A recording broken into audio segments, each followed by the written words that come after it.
aturan itu harus diawasi. Kami adalah sebagai kepanjangan tangan dari pemerintah mana?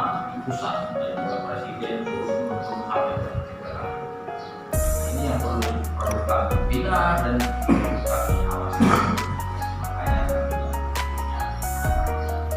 kemudian yang kedua, masalah COVID. Tadi yang disampaikan ada keraguan dari Pak Menteri. Sekarang nggak apa-apa. Kanan kiri atas bawah pakai bahasa Indonesia, nanti mengerti atau tidak, nanti yang mengerti ditranslate ya. Yang ragu-ragu tanya, enggak pakai tapi. Saya ulangi lagi, terima kasih. Bila kita berbudaya, assalamualaikum warahmatullahi wabarakatuh.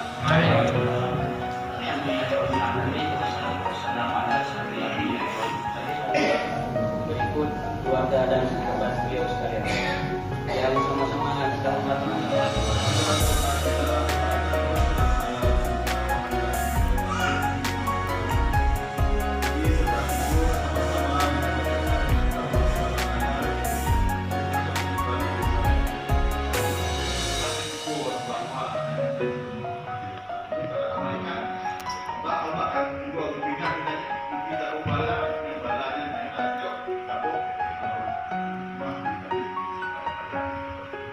Kemudian tujuan ibadahnya adalah untuk